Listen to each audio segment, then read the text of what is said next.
echoes of yesterday. The afternoon sunlight streamed through the workshop windows, casting golden patterns across Vikram's workbench. His fingers, calloused from years of delicate craftsmanship, carefully twisted the final silver wire into place. The bracelet caught the light, small charms dangling from its intricate links, each one telling a story only two people in the world would understand. "You're working late again," remarked Priya, his business partner leaning against the doorframe. "Another special order?" Vikram smiled faintly without looking up. "Something like that." He wouldn't tell her this piece wasn't for a customer. It was for Aditi, the woman who had walked away from him 8 months ago, taking a piece of his heart with her.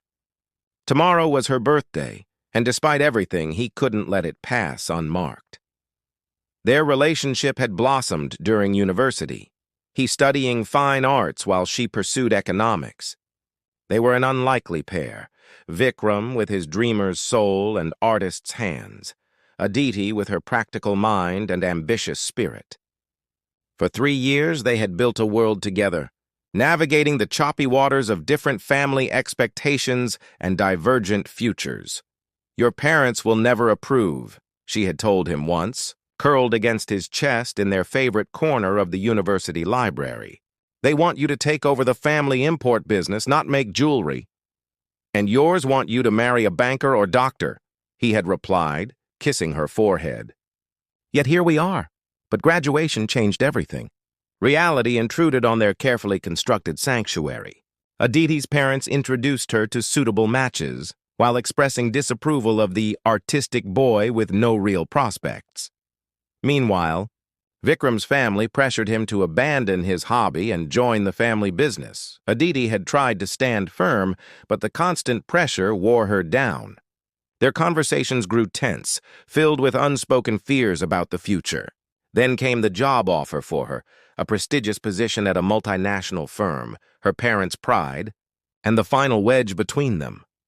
"I can't keep fighting everyone," she had said on that rainy evening, her voice barely audible above the downpour. Maybe they're right. Maybe love isn't enough. Vikram never begged her to stay. His pride wouldn't allow it. Instead, he had thrown himself into building Echoes, his jewelry business, transforming pain into beauty with every piece he created. The small shop had developed a modest following, customers drawn to designs that seemed to hold stories within their metalwork. Now, as he attached the final charm, a tiny silver book representing their first meeting in the university library, Vikram questioned his decision. Was giving Aditi this gift selfish? Would it disrupt whatever peace she had found? He placed the bracelet in a small wooden box lined with velvet, along with a handwritten note. "Some memories deserve to be kept. Happy birthday, V." "You're sure about this?" asked Priya, who had guessed the recipient even without being told. "No," Vikram admitted, closing the box with a soft click. "But some things need to be said, even if they're said silently." Outside, the city prepared for evening, lights flickering on across the skyline. Tomorrow, he would leave the gift at her door and walk away. No expectations, no hopes, just an acknowledgement of what once was. What he didn't know was that fate had other plans, and memories once stirred rarely settle back into silence. Unexpected encounter. The apartment building stood tall against the evening sky, its windows glowing with warm light as Vikram approached. His heart pounded against his rib cage, the small wooden box weighing heavily in his pocket. He had rehearsed this moment countless times, a quick approach, the gentle placement of the gift at her doorstep, and a swift retreat before anyone could notice. The elevator ride to the 7th floor felt eternal. When the doors finally opened, Vikram moved silently down the corridor until he reached apartment 704. He stood motionless, listening for sounds from within. Hearing nothing, he knelt to place the box against the door. Just as his fingers released the gift, the door swung open, spilling light into the hallway. "Vikram?" Aditi stood framed in the doorway, her expression cycling rapidly through surprise, confusion, and something deeper he couldn't quite name. She looked different, her hair shorter, styled in a professional bob that suited the corporate world she now inhabited. Yet her eyes remained the same warm brown that had once looked at him with love. He began, straightening awkwardly. I was just leaving this.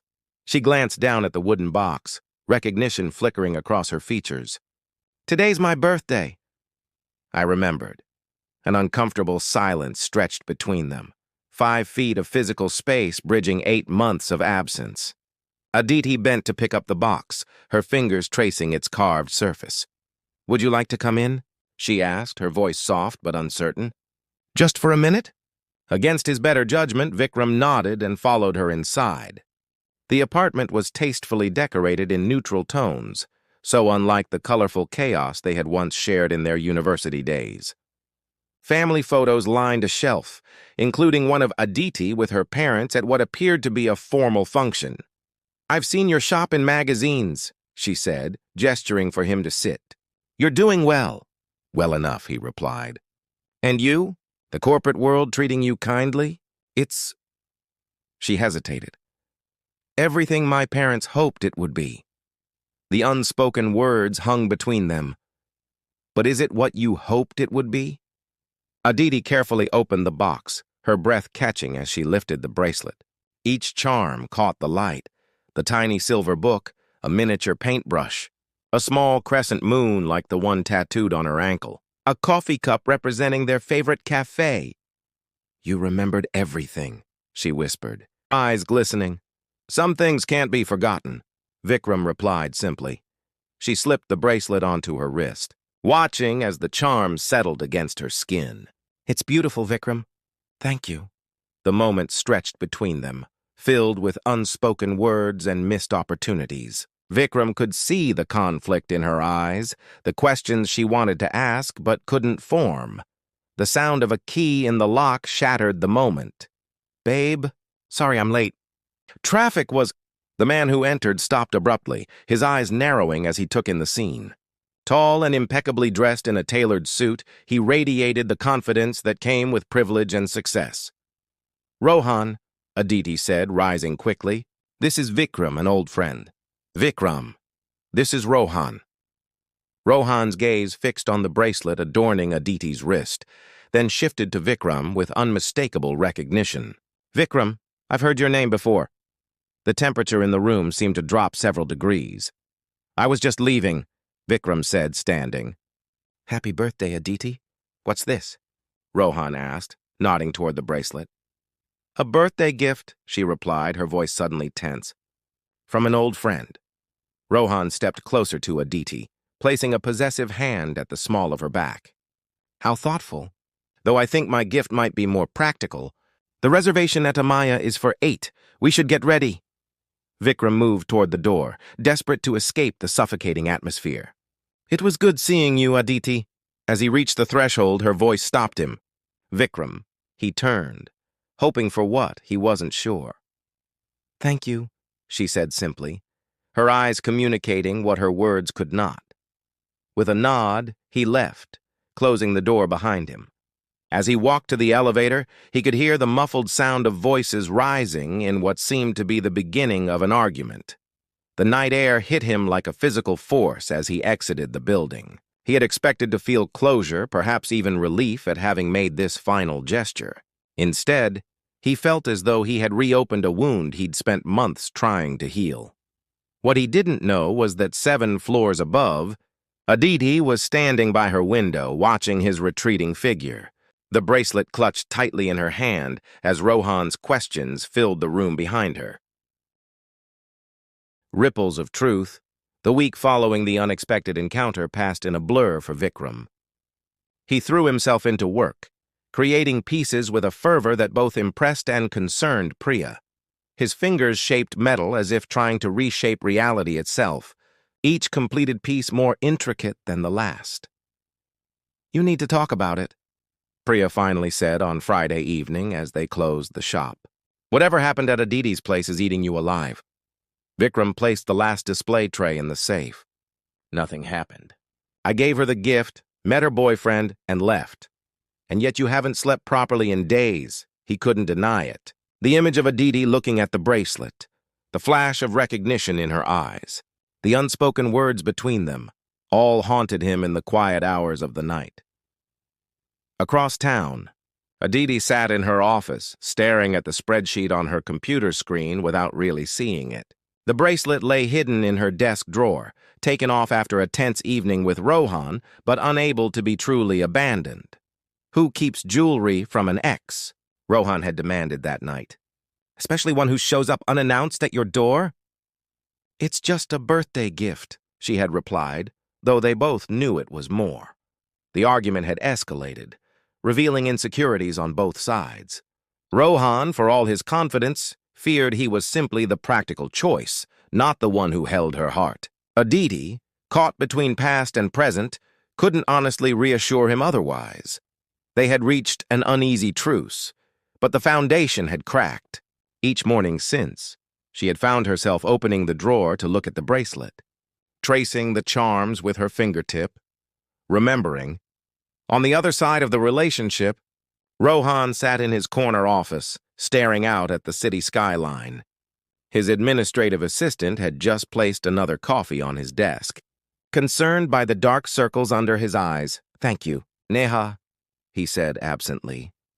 The encounter with Vikram had shaken him more than he cared to admit.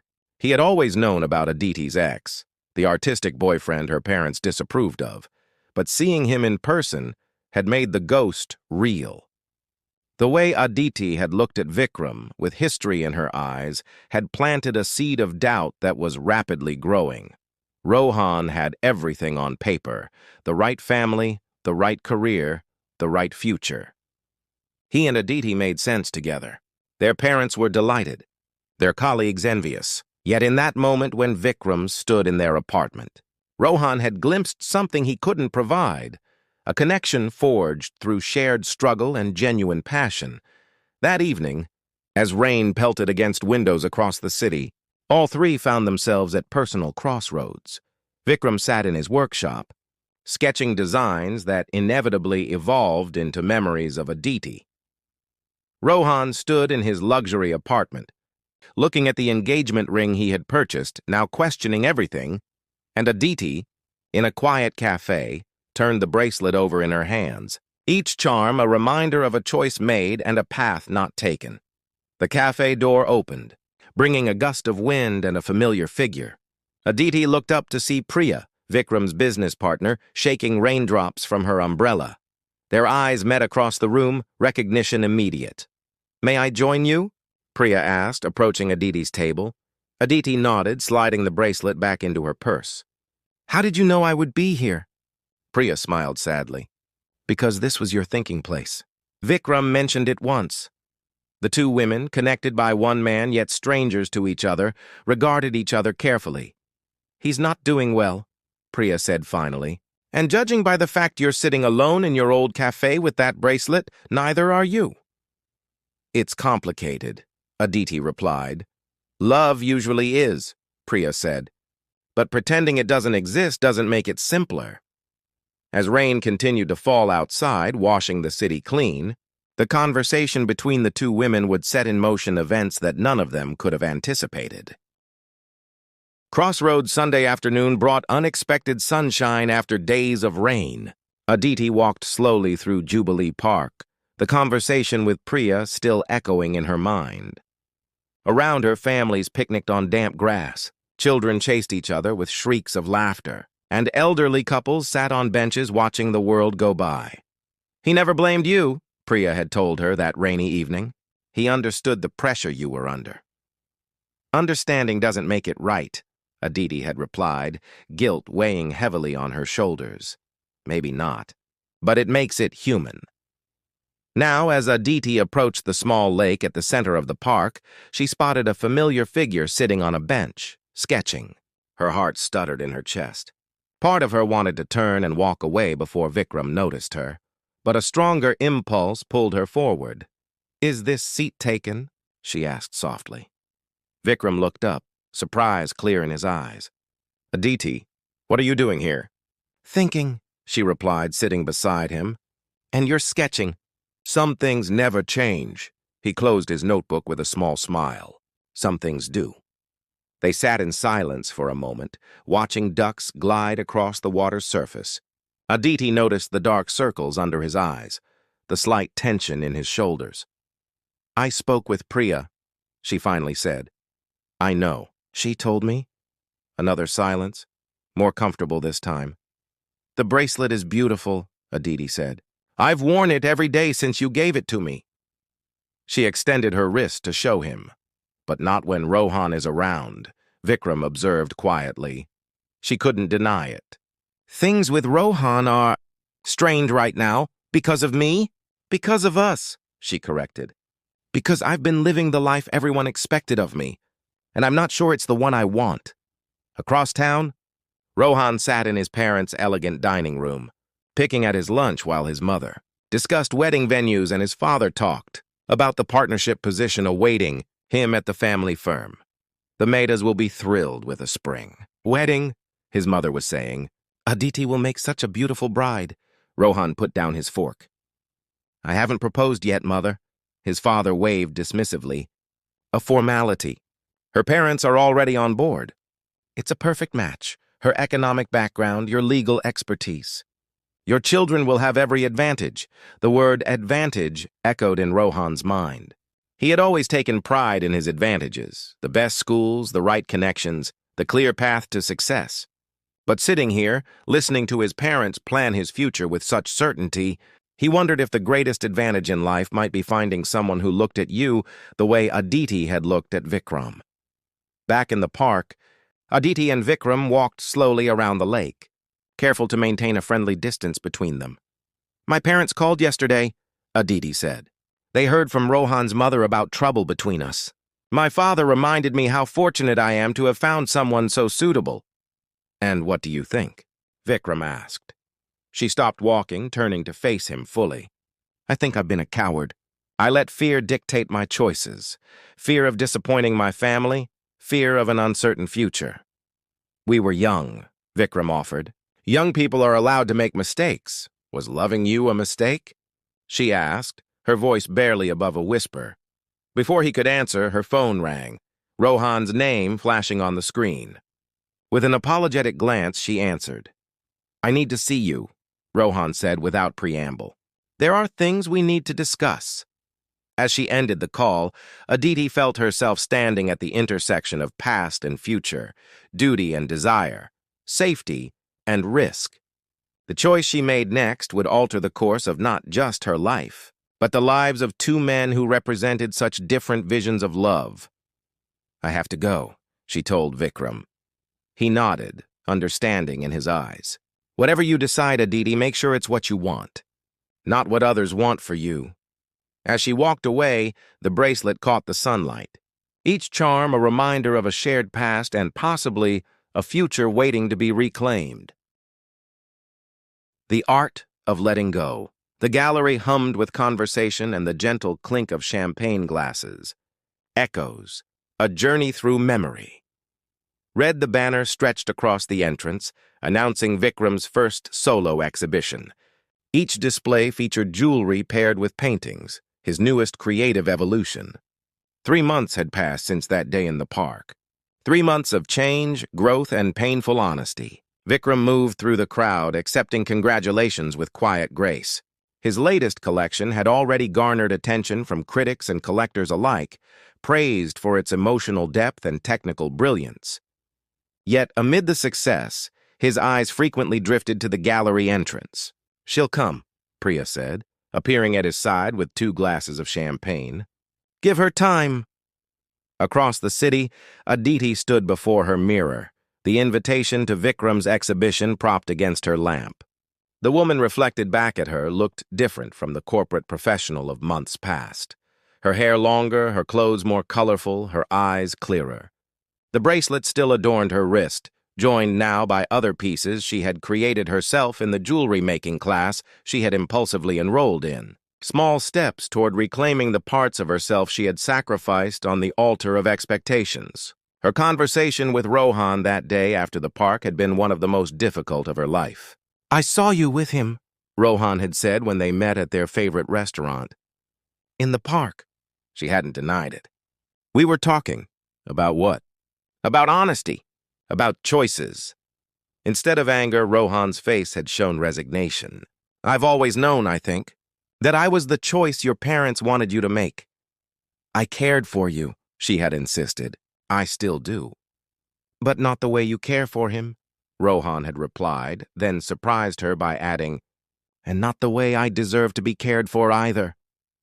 The revelation had stunned her, that Rohan, too, had been settling for a relationship that looked perfect on paper but lacked the essential spark that made love worth fighting for. Their parting had been painful but necessary. Two people freeing each other from the constraints of expectations and the pretense of perfect compatibility. In the weeks that followed, Aditi had not immediately run to Vikram. Instead, she had done something braver. She had run toward herself. Reconnecting with passions abandoned, having difficult conversations with her parents, finding an apartment that felt like her own rather than a showpiece. And now, standing before the mirror, she made her final decision of the evening. She took off the bracelet, placing it carefully in its wooden box. Tonight wasn't about the past. It was about the present and possibly the future. At the gallery, the crowd had thinned as the evening progressed. Vikram stood before the centerpiece of his exhibition, a painting of two hands almost touching, paired with a silver sculpture that mimicked the shape. The piece was titled simply, Release. It's beautiful, came a voice behind him. He turned to find Aditi, elegant in a simple blue dress, her wrist conspicuously bare of his bracelet. You came, he said softly. I wanted to see your work, she replied. To see how you've grown. They stood side by side, studying the painting in comfortable silence. I'm proud of you, she finally said, for building this, for creating beauty from pain. And I'm proud of you, he answered, noting the new confidence in her stance, the peace in her eyes. Priya mentioned you've been taking jewelry classes. She smiled. I forgot how much I loved working with my hands. My parents are horrified that I've taken a part-time position at the firm to make time for it. Are you happy? He asked, the question simple yet profound. Getting there, she replied honestly. What about you? He considered the question carefully. I'm learning that loving someone doesn't always mean possessing them. Sometimes it means celebrating their journey, even if it takes them in a different direction. Aditi reached into her purse and withdrew the wooden box containing the bracelet. I wanted to return this. Not because I don't cherish it, but because I think it belongs in your exhibition. It's the piece that started your journey to this moment. Vikram accepted the box, their fingers brushing briefly. And where does your journey take you next? I don't know, she admitted, but I'd like to find out on my own terms this time. As they moved through the gallery together, maintaining a respectful distance yet undeniably connected, they recognized a profound truth. Sometimes love isn't about perfect timing or dramatic reunions. Sometimes, the greatest act of love is giving each other the freedom to become who they're meant to be, whether that path leads them back together or toward different horizons. In learning to let go, they had given each other the most precious gift of all, the space to grow, the courage to choose, and the understanding that true love, in whatever form it takes, never diminishes the soul but expands it. The exhibition would end, the guests would depart, but the echoes of their shared journey would continue to resonate. In art, in memory, and in the quiet knowledge that some connections transcend time, distance, and even separation.